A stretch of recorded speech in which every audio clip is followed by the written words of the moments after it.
লায়লা হলো একটা ভার্জিন মেয়ে, জানেন? একটা ভার্জিন। লায়লা আমাকে বিয়ে করতে চাচ্ছে, আমি লায়লাকে বিয়ে করতে চাচ্ছি, সেটা তো আমার মুখের কথা না, এটা লায়লার মুখের কথা।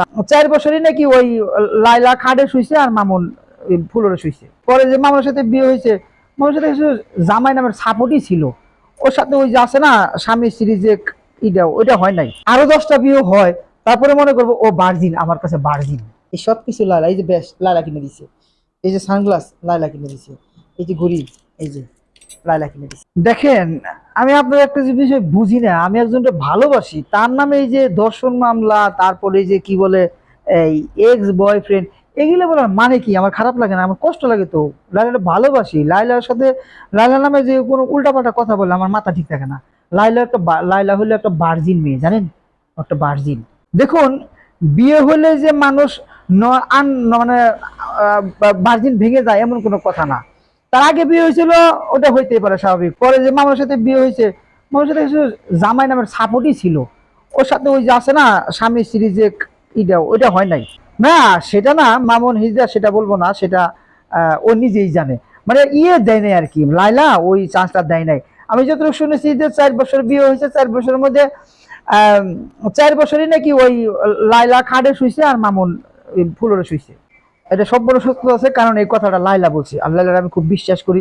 আর লাইলা মিথ্যা কথা বলতেই পারে না, ওর মতো ভালো মেয়েই হয় না। এইটা বিষয় হলো কি, মামুন তো আসলে খুব ছোট ঘরের ছেলে পেলে আর কি, মানে খুব গরিব। ও তো মনে করেন যে টাকা পয়সা জীবন চোখে দেখে নাই। লাইলার সরলতা সুযোগ নিছে, লাইলা সহজ সরল একজন মেয়ে, অনেক ভালো একটা মেয়ে। তার সরলতার সুযোগ নিয়ে তার কাছে টাকা পয়সা হাতিয়ে এখন সে কত ধরনের নানান ধরনের কিচ্ছা কাহিনী কত কিছু করতেছে। আসলে লাইলা আমাকে সব বলছে, যে ওই যে কথা আছে না যে ভুল বশত একটা অ্যাক্সিডেন্ট হয়ে গেছে, সেই জন্য অ্যাক্সিডেন্ট ভাই ওইসব কথাবার্তা বললেন না। লাইলাকে নিয়ে আমাকে নিয়ে বলেন, তাহলে ভালো লাগে। কিন্তু লাইলাকে নিয়ে ওই যে ওই কোন মামুন আগে বিয়ে হয়েছে কি এগুলো বললে খুব খারাপ লাগে, কারণ ভালোবাসি তো, বুঝে নিত। ছি, কখনোই না, প্রশ্নই আসে না। আমি কখনোই লাইলাকে অর্থের জন্য বিয়ে করতেছি না, আমি লাইলাকে শুধু ভালোবাসি। সে তাকে মানে ভালোবাসার অধিকার থেকে আমি তারে বিয়ে করতেছি আর কি। ওই যে বললাম ভালোবাসা। দেখেন, আমার যদি টাকা পয়সার লোভী থাকতো, অনেক বড় লোকের মেয়ে আমার প্রস্তাব দিছে, আমার গাড়ি বাড়ির প্রস্তাব দিছে, বিয়ে করতে বলছে, আমি করি নাই। কারণ ভালোবাসি আমি লাইলাকে, আমি অন্য কাকে আমি ভালোবাসবো? এরকম বহুত অফার আমার কাছে আসছে, কিন্তু আমি অ্যাকসেপ্ট করি নাই, কেননা আমি লাইলাকে ভালোবাসি।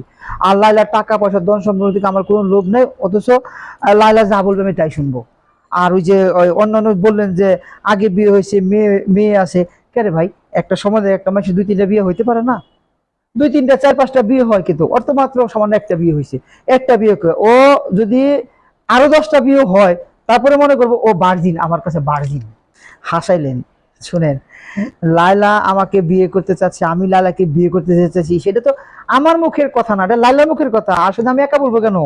এই সবাই জানে, মিডিয়া পার্সন সবাই জানে আমি লায়লাকে বিয়ে করতেছি, লায়লা আমাকে ভালোবাসে। এটা সৃষ্টি হয়েছিল টিকটক থেকে।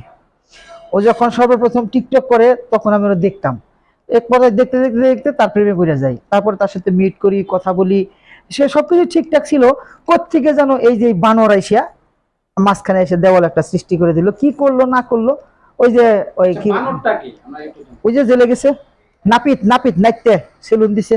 নীরব ভালোবাসা। আমি প্রথমত তাকে আকারে কিন্তু বোঝানোর চেষ্টা করছি, কিন্তু আমার বলতে একটু লেট হয়েছিল বলে মামুন ঢুকে গেছে গা, তাই আমার বলা হয় নাই। কিন্তু আমি তাকে শুরু থেকে ভালোবাসি। আমার ভালোবাসা সত্যি, আমার ভালোবাসা খাঁটি। আমার আমার সত্যি খাঁটি ভালোবাসা বুঝে আছে বলে কিন্তু আজকে দেখেন এই যে আমার কাছে ফিরে আইছে, লাইলা ফিরে আইছে। এটা আমি তাকে প্রকাশ করছি রিসেন্টলি। 1 সপ্তাহ হয়েছে তার সাথে মিট করছি, মিট করে কথাবার্তা বলছি। সে তার ভুল বুঝতে পারছে। সে নিজে থেকে বলছে যে দেখো, আমি আসলে হীরা রাইখে আমি কয়লার পিছনে দৌড়াইছি। আমি আসলে ওই যে মাখন ফলের একটা ঘটনা আছে, মাখন ফল দেখতে কিন্তু খুব সুন্দর, কিন্তু ভেঙে দেখেন ভিতরে কি কালার, নোংরা, পচা গলা। মামুন হলো সেরকম, আর উপরটা সুন্দর তো, তা আমি একটু কালো হইলে কি হবে, কিন্তু আমার পছন্দ না করে ওইখানে চলে গেছিল। এখন তার ভুলটা বুঝতে পারছে। লাইলা, এই সব কিছু লাইলা, এই যে বেশ লাইলা কিনে দিছে, এই যে সানগ্লাস লাইলা কিনে দিছে, এই যে ঘড়ি, এই যে লাইলা কিনে দিছে। লাইলা বলছে দেখো, তুমি যেভাবে চলাফেরা করো এভাবে চললে হবে না, তোমার আরো স্মার্ট হতে হবে। পরে আমি জিজ্ঞেস করলাম কিরকম স্মার্ট হতে হবে? পরে বলে তোমাকে মামুনকে ওভারটেক করতে হবে। সেই জন্য পরে এই যে আমাকে এসে নিচ থেকে সব কিনে দিয়ে বলছে যে এগুলা সবসময় করে থাকবে। তাই আমি এখন গেট আপ সেট আপ, চুলের কাটিং, এই যে চুলের কাটিংটা দেখছেন, চুলের কাটিংটা দেখছেন, এই চুলের কাটিং কিন্তু আগে এরকম ছিল না, এটা অনেক কষ্ট করে চুলের কাটিং, এই চুলের কাটিং দিতে আমার পুরো 3 ঘন্টা সময় লাগছে। আচ্ছা, এই যে আমরা যতটুকু শুনতে পেরেছি আপনি কিছুদিন আগে রিসেন্টলি আপনি হচ্ছে কি লায়লা আপুর সাথে দেখা করেছেন, এবং কি লায়লা আপু নাকি আপনাকে অফার করেছে লং ড্রাইভে যাওয়ার, এটা কতটুকু সত্য? এটা একদম 100-এর মধ্যে 100 সত্য, 100% সত্য। সে লং ড্রাইভ অফার করবে না কেন? আপনারা জিনিস বোঝার চেষ্টা করেন, আমাকে সে ভালোবাসে। এখন সে মুখ ফুটে বলতে পারে নাই এতদিন একজনের ছিল, এখন সে চলে গেছে, এখন সে মুখ ফুটে আসে না, সে লং ড্রাইভে যাওয়ার কথা বলছে, আমি লং ড্রাইভে যাব, তার সাথে কথা হবে, আস্তে আস্তে আমাদের গভীরতা আরো সৃষ্টি হবে, বিয়েটাও তাড়াতাড়ি হয়ে যাবে, সেই জন্য সে লং ড্রাইভে যাওয়ার কথা বলছে। আচ্ছা, আমরা বুঝতে পেরেছি যে আপনি লায়লা আপুর একটি পাগল প্রেমিক। দর্শক, এই মুহূর্তে যারা যারা এই ভিডিওটি দেখছেন, আপনারা এই ফ্রেমে ক্যামেরা ফ্রেমে যে মানুষটিকে দেখতে পাচ্ছেন, উনি হচ্ছে যে মামুন লায়লা, যারা আপনারা এক নামে যাকে চিনেন লায়লা। তো সেই লায়লা আপুর একজন পাগল প্রেমিক। উনি বলছে উনি নাকি রিসেন্টলি হচ্ছে লায়লা আপুকে বিয়ে করছে। তো এটা ওনার মুখ থেকে আমরা জানতে পেরেছি, উনি লায়লা আপুকে বিয়ে করছেন। এবং কি উনি এটাও বলেছে যে লায়লা আপু নাকি তাকে বিয়ে করতে চেয়েছে। তো আমরা এই বিষয়টা লায়লা আপুর কাছে জানার চেষ্টা করব যে উনি কি আদৌ তাকে বিয়ে করতে চেয়েছে কিনা। তো আমরা এই পরের ভিডিওতে যাব না লায়লা আপুর কাছে, আপনারা ততক্ষণ পর্যন্ত আমাদের সাথেই থাকবেন। তো দেখা হবে পরের ভিডিওতে। তো ভাই, আপনার বিষয়টা নিয়ে আমরা লায়লা আপুর সাথে কথা বলবো, তারপরে আবার আপনার কাছে আমরা আসবো। ঠিক আছে, বলেন, ওর কাছে গেলে না ও ডাইরেক্ট আপনার বলবো যে হ্যাঁ মাই লাভ ইজ, আমার নামটাই বলবো। আচ্ছা, ঠিক আছে, আমরা আবার লায়লা আপুর সাথে দেখা করে তার কথা শুনে আবার আমরা আপনার কাছে আসবো। ততক্ষণ আপনি ভালো থাকবেন, এবং যারা যারা ভিডিওটা দেখছেন সবাই ভালো থাকবেন, সুস্থ থাকবেন। দেখা হবে পরে ভিডিওতে। আল্লাহ হাফেজ। আর খবরদার কেউ কিন্তু লালার খারাপ কথা করবেন না, লালার কেউ বাজে মেয়ে করবেন না। ওর মতো ভালো মেয়েই হয় না।